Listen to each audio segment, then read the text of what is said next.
পইচাটো ক'ৰ পৰা আহে আৰবৰ পৰা আহে আৰবৰ পৰা আহি পেলাই তেওঁ হাম হস্পিটেল বনাই আছে আৰবৰ পৰা অহাৰ পিছত এডুকেশ্যন এষ্টাব্লিছমেণ্ট আৰু আমাৰ হিন্দু মানুহসকলে ভাবি আছে ৱাহ ৱাহ ৱাহ ৱাহ কিমান ভাল কাম কৰি আছে আপুনি যদি এতিয়া হাম হস্পিটেলত যায় হিন্দুসকলে ভালকে ট্ৰিটমেণ্ট নকৰে আৰু মই আচৰিত হৈ যাওঁ আমি ইয়াতে চিভিল হস্পিটেল বনাইছো যদি আমি চিভিল হস্পিটেলত যায় 80% মানুহ কিন্তু মুছলিম মানুহ আহি তাতে ট্ৰিটমেণ্ট লৈ আছে এই মুছলমান মানুহখিনি কিন্তু হাম হস্পিটেলত নাহে কিন্তু 80% হাম হস্পিটেলৰ যিসকল পেচেণ্ট আছে তেওঁলোকে হিন্দু মানুহ হয় হিন্দু মানুহৰ পইচা দি পেলাই হাম হস্পিটেল চলি আছে আৰু চিভিল হস্পিটেলত বিনা পইচাত মুছলিম মানুহসকলে ট্ৰিটমেণ্ট কৰি আছে আমাৰ তাতে আপত্তি নাই আমি ৰাইজৰ কাৰণে বনাইছো এয়া হিন্দুৱে হওক মুছলমানে হওক তেওঁলোকে উপকৃত হ'ব লাগে কিন্তু এজেণ্ডা যেটো আজমলৰ সেই কথাটো যদি আপোনালোকে ভালকে চায় তেতিয়া গম পাব যে আমি কিন্তু অসুৰক্ষিত হৈ গৈ আছো আগন্তুক 10 বছৰত হোজাইৰ কি অৱস্থা হ'ব আৰু ইতিমধ্যে আমি জানো যে অসমৰ বিভিন্ন ঠাইত ইভিকশ্যন চলি আছে আৰু সেই ইভিকশ্যন পিছত সেই মানুহখিনি ক'ত গৈ আছে সেই মানুহখিনি হোজাইত সোমাই আছে আপুনি বৰপুখুৰী অঞ্চলত যাওক আপুনি হোজাই জিলাৰ বিভিন্ন অঞ্চলত যাওক আপুনি হাজাৰ হাজাৰ সংখ্যাত নতুন নতুন মুছলমান মানুহ সোমাই আছে আপুনি যদি আজি হোজাইৰ পৰা যদি আমাৰ জোৰা পুখুৰী ৰাস্তাত যদি যায় তাতে নতুন নতুন গাঁও ডেভেলপ হৈ আছে আজমল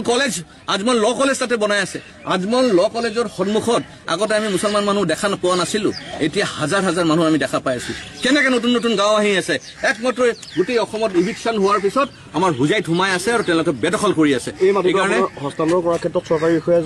জড়িত আছে এতিয়া এই যেটো প্ৰাণজিৎ বৰা ডাঙৰীয়া যেটো এইখন মাটি বিচাৰি আছে সেইটো তেওঁলোকৰ হাতৰ পৰা গুচি গৈছিলে 38 বছৰ আগত তেওঁলোকৰ হাতৰ পৰা এই মাটিটো ওলাই গৈছিল এতিয়া তেওঁলোকে আকৌ এপ্লাই কৰিছে আৰু এপ্লাই কৰাৰ পিছত কৈছে তেওঁলোকে মাটিটো ঘূৰাই পাব লাগে এই মাটিটো ঘূৰাই পাবৰ কাৰণে যিবিলাক এনক্ৰোচাৰ আছিলে মেক্সিমাম আমাৰ হেতু মূলৰ মানে মুছলিম মানুহ আছে আৰু এই তেওঁলোকক মানে ইয়াৰ পৰা উচ্ছেদ কৰাৰ কাৰণে কাৰোবাক 6 লাখ টকা 8 লাখ টকা 10 লাখ টকা দি ইয়াৰ পৰা উচ্ছেদ কৰি লৈ গৈ আছে মাটিটো খালী হৈ যোৱাৰ পিছত ক'ব যে আমাৰ দখলতে আছিল এটা টিনৰ পাট্টি মাৰি ৰাখিছে মানে আমাৰ দখলতে আছিল আৰু সেই দখলত থকাৰ কাৰণে আমাৰ মাটিটো আকৌ ঘূৰাই দিয়ক আমি টেক্স পে কৰি দিম কিন্তু এইটোতো নহ'ব এই মাটিটো অলৰেডি তো পঞ্চায়তৰ নামত এলটমেণ্ট হৈ গ'ল এই মাটিটোৰ 20 বিঘা মাটি এটা মানে আপোনাৰ ভেটেৰিনাৰী ডিপাৰ্টমেণ্টৰ আণ্ডাৰত আছে আৰু সেই মাটি 20 বিঘা মাটিত এতিয়া অমৃত সৰোবৰ তাতে বনোৱা হৈছে সেইকাৰণে কেনেকৈ সেই মাটিখন দি দিব পাৰে সেইকাৰণে মাটিটোৰ কাৰণে পইচা কোনে ফাণ্ডিং কৰি আছে আমি জনাততো প্ৰাণজিৎ বৰাত ইমান পইচা নাই আজি লাখ লাখ টকা দি মানুহ ইয়াৰ পৰা উচ্ছেদ কৰি যে বহাব বিচাৰিছে সেই টকাটো ক'ৰ পৰা আহি আছে এই টকাটো আজমলৰ ঘৰৰ পৰা আহি আছে আজমলৰ যে মানে গুণ্ডা বাহিনী আছে তেহঁতৰ মাধ্যমত এই টকাটো আহি আছে কোটি কোটি টকা তেহঁতে খৰচ কৰি আছে চৰকাৰী বিষয়াক তেওঁলোকে গাড়ী কিনি দি আছে বা পইচা দি আছে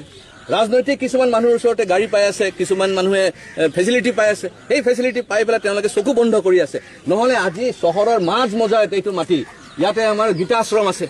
য'ত RSSৰ মূল মানে তেওঁলোকৰ হেডকোৱাৰ্টাৰ বুলি ক'ব পাৰি আৰু ইয়াতে অপজিটত আমাৰ স্বামী বিবেকানন্দ ক্ৰীড়াংগন আমাৰ হোজাই ষ্টেডিয়াম আছে ইয়াতে আদৰ্শ বজাৰত হাজাৰ হাজাৰ মানুহ প্ৰত্যেক সপ্তাহত আহে তাৰপিছতে কি